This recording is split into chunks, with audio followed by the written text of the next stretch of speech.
አደራ ድራማ ክፍል 94 ተለቀቀ። ሰላም ጤና ይስጥልኝ ውድና የተከበራችሁ አድማጭ ተመልካች ቤተሰብ እንደምን አላችሁ? ባላችሁበት ሰላማችሁ ብዝት ይበል። ለዚህ ቻናል አዲስ ሲሆናችሁ ቻናሉን ሰብስክራይብ በማድረግ ቤተሰብ ይሁኑ። በጣም የሚያሳዝን ነገር እንግዲህ ብሌን ላይ ያየነውን ነገር ተመልክተናል ማለት ነው።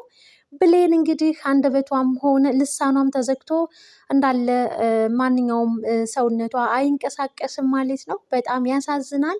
ይህንን እንግዲህ ቤተሰቡን በሙሉ ያሳዘነበትና ያስለቀሰበትም ነገር ቢሆን አስደንጋጭ ክስተቱ ያው የጤናዋ መቃወስ፣ አንደበቷ መዘጋቱ እንዲሁም ደግሞ የሰውነት እንቅስቃሴ ማድረግ አትችልም። በዚህ እንግዲህ ክፉኛ እጅጉን በጣም በሚያሳዝን ሁኔታ ፋሚሊዎቿ አዝነዋል ማለት ነው። ሌላው ወገን ደግሞ እንግዲህ ብሌንን እዛው ሐኪም ቤት በገባችበት መጨረስ አለብን፣ እሷን ያው ካፈር መቀላቀል አለብን፣ እሷ በህይወት መኖር የለባትም፣ ለእኛ እሷ በህይወት ካለች ምንም ማንኛውም ነገር አይስተካከልም፣ እቅዳችን አይሳካልንም ያሉት ቃልና በኃይሉ በሚያሳዝን ሁኔታ በኃይሉ እንግዲህ በደህናው ጊዜ ወላጆቻቸውን እየገደለ ልጆችን እያሳደገ አሁን ላይ መጠቀሚያ ያደረጋቸው ብዙ በወንጀል ስራዎች እንግዲህ እያሰማራቸው የሚገኙ ወላጅ አልባ የሆኑ እሱ ያሳደጋቸው ልጆች አሉና በኃይሉ እንግዲህ የእሱን ታዛዥ ወደ ሐኪም ቤት ዳ ብሌንን ነርስ መስላ ገብታ እንግዲህ ብሌንን እስከ ወዳኛው ዓለም እንድታሰናብታት መድኃኒት እንድትሰጣት እንግዲህ አዞ ያቺ የባህሉ ታዛዥም እንግዲህ እዛ ሐኪም ቤት ውስጥ ተከስታ ዶክተሩንም እንግዲህ በመርዝ እንግዲህ እሱንም አስወግዳው እሷም እንግዲህ የብሌንን ለማሰናበት ዝግጁ ሁና ባለችበት ታይም ጆ እንግዲህ በጣም አሁን ላይ በኃይሉን እየተጠራጠረው ነውና እንግዲህ የሐኪም ቤቱን ስም ጠይቆትም ነበረ። በቃ ብሌንን ሊያስጨርሳት ይችላል በማለትም ብቻ ጆ እንግዲህ በሩጫ ወደ ሐኪም ቤት በመሄድ እና ብሌንን እንግዲህ ሊታደጋትም ሊያተርፋትም ችሏል ማለት ነው።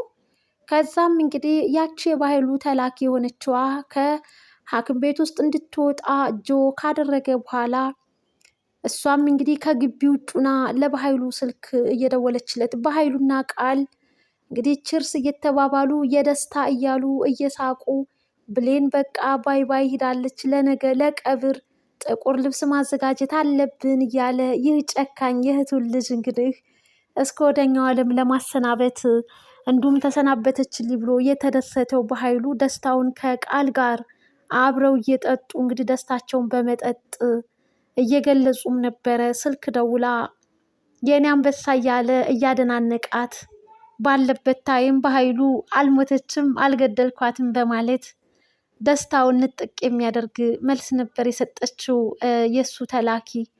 በዛ ሰዓት ስልክ እያወራች ባለበት ታይም ሰው መጥቶ እንግዲህ አስቆመኝ በማለትም እሱም ቀጥ ብሎ እንግዲህ ያስታወሰው ጆን ነውና ያ ከሲ አወቀ ተጠራጠረ ማለት ነው። እሱ ነው ያስቆመሽ ማለት ነው። ምን አይነት ነው?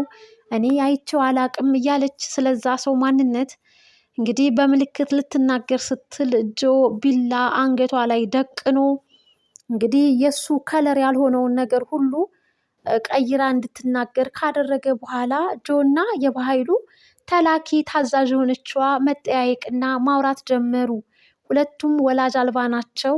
እናም እንደውም የኔን ቤተሰቦች የገደለብኝ እሱ ለራሱ ሳይሆን አይቀርም። እኔ መስራት የማልፈልገውን ብዙ የተጨማለቀ የወንጀል ስራ እያሰራኝም ኑሯል እና እኔ እሱ እየተጠቀመብኝ ነው።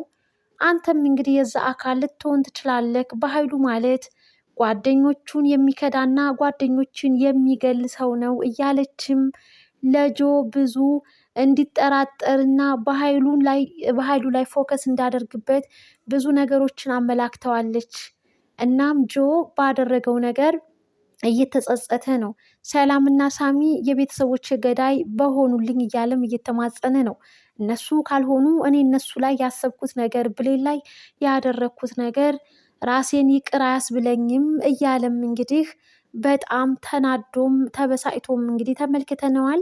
እናም እንግዲህ ያቺ የባህሉ ተላላኪ የሆነችዋ ታዛዥ በሌላ ጊዜ ተገናኝተን በሰፊው ልናወራ እንችላለን። እያለች ብቻ እንዲጠነቀቅ ብዙ ምልክቶችን ጣል ጣል አድርጋለታለችና ጆ እንግዲህ በኃይሉን መጠራጠር ጀምሯል። እናም እንግዲህ ታዲያ ማን ነው ሊያስቆምሽ የቻለው በማለት እዛው አብረው ተቀምጣ ደስታቸውን ሲያጣጥሙ የነበረችዋን ቃል አንቺ ነሽ በቃ ያስቆምሹ ማለት ነው ብሎ ጉዳዩን ወደ ቃል ሲያዞር በኃይሉ ምን ሆነሃል ግን ጤነኛ አይደለህም እንዴ? እኔ እኮ እዚሁ አብሬክ ነው ያለሁት እያለችም ቃል ብትናገርም አንቺ ማድረግ ያሰብሽውን ነገር ከማድረግ ወደኋላ ማቅሻለው አደገኛ ሴት ነሽ እያለም በኃይሉ እንግዲህ እየተጠራጠራት ይገኛል። የማን ልጅ ትሆናለች? በማን ትወጣለች?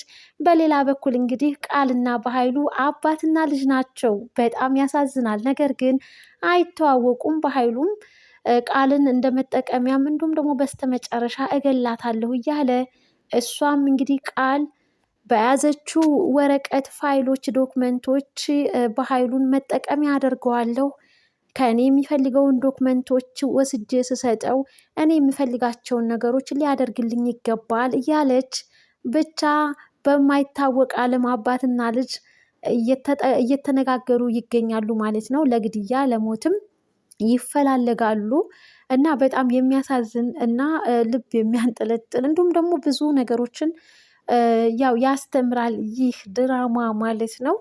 ሌላው እንግዲህ አሁን ላይ ሳሚ ጆ ላይ እንግዲህ ሙሉውን ጥርጣሬ አድርጎበታል። ምክንያቱም እንዴት ሊያድናት መጣ ሐኪም ቤት ይህ የበኃይሉ ተላላኪ መሆን አለበት እያለ ብቻ ሳሚን ማንም ሰው ሊረዳው አልቻለም። ጭራሽ እንደውም ሳሚን አንተ ነክ እንደዚህ ያደረካት አንተ ነክ ልትገላት ያሰብከው እያሉ ሁሉም እንግዲህ አሁን ላይ ዳግም በሰጣቸው ምሳሌዎች ነገራቶቹ ሁሉ ሳሚ ላይ እንደሚያመላክትም ተመልክተዋል። ነገር ግን ሁሉም በራሳቸው ልክ ናቸው። እናም በሚያሳዝን ሁኔታ ንጹሐን የሆነው ሳሚ ወይዘሮ ገነትም ሆነች ሰላምዬ እንግዲህ እንደ ወንጀለኛ አድርገው አንተ ነፍሰ በላ እያሉ እያሳቀቁትም ተመልክተናል ማለት ነው።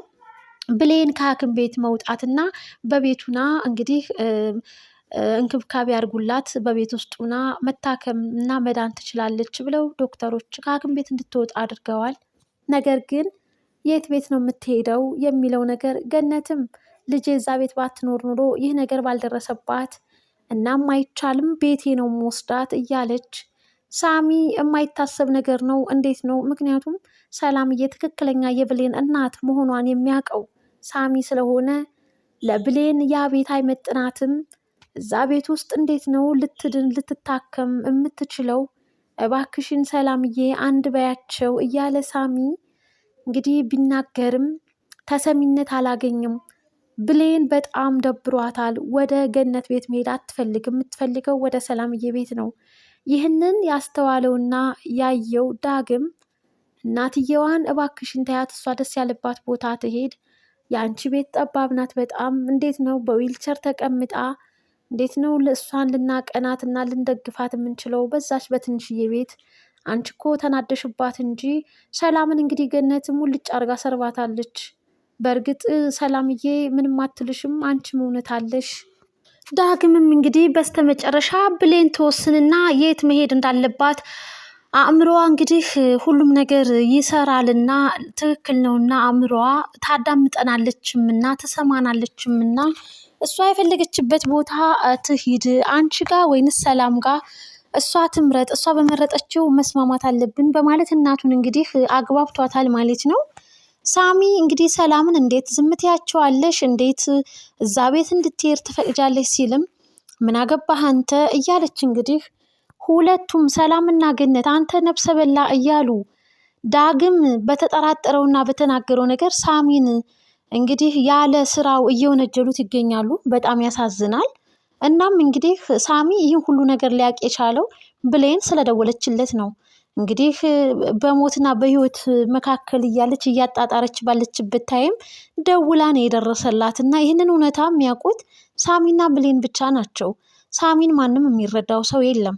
እናም በጣም ያሳዝናል። በኃይሉም በጣም ተናዷል ብሌን በመትረፏ ማለት ነው። እናም እንግዲህ አሁን ላይ ከቃል ጋር ያው ጥሩ ስምምነት ላይ ደርሰዋል። ቃል እንግዲህ ወደ ሰላም ቤት ከመለስከኝ ፋይሉን ሰጥካለሁ። እኔ የምልህን ነገር ሁሉ የምታደርግልኝ ከሆነ ያንን ዶክመንት እንግዲህ አምጥቼ እሰጥሃለሁ እያለች ቃልም እንግዲህ በያዘችው ዶክመንት በኃይሉን ልትጠቀምበት አስባለች። እንዲሁም ደግሞ ገነትንም ልትከዳት ነው። በጣም ነው የሚያሳዝነው። ውድና የተከበራችሁ አድማጭ ተመልካች ቤተሰብ አደራ ድራማ ክፍል 94 የሚገራርሙ ነገራቶችን ተመልክተናል። ጆም እንግዲህ በሰራው ስራ ተጸጽቷል። አሁን ላይ እውነተኛና ትክክለኛ ሰው ማን ነው እያለ በኃይሉ ይከዳኝ ይሆን፣ ዋሽቶኝ ይሆን፣ እኔን እንደመጠቀሚያ እያደረገኝ ይሆን በማለት እንግዲህ ጆ በኃይሉን እየተጠራጠረው ነው። እናም እንግዲህ የበኃይሉን ስራ ጆ በደንብ ማወቅ አለበት። ሳሚና ጆ እንግዲህ ተመካክረው ታርቀው ስለ በኃይሉ መጥፎ ስራዎች እንግዲህ ማጋለጥ ይኖርባቸዋል። አንድ ላይ ሆነው ቢሰሩ ጓደኛሞችም ይሆናሉ።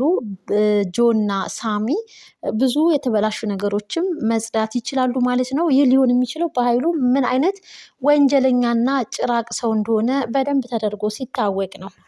ውድ ፋሚሊዎች አደራ ድራማ ይህን ይመስል ነበረ ክፍል 94። ቀጣይስ የሚለውን ነገር ብሌን እንግዲህ በእርግጠኝነት ሰላምዬ ቤት ብላ ነው የምትወስነው። ምርጫውን ለብሌን ብለዋል እንግዲህ ዳግም ባነሳው ሀሳብ ማለት ነው። እናም እንግዲህ ብሌን በሰላምዬ ቤት ሁና እንደምታገግም እንግዲህ ምርጫዋ ይሆናል ብዬ ነው የማስበው ምገምተው። ሁላችሁም ግምት፣ ሀሳብ አስተያየታችሁን ስለ አደራ ድራማ በኮሜንት አጋሩን። በቀጣይ ክፍል እስክንገናኝ ባላችሁበት ቸር ሰንብቱ። ባይ ባይ።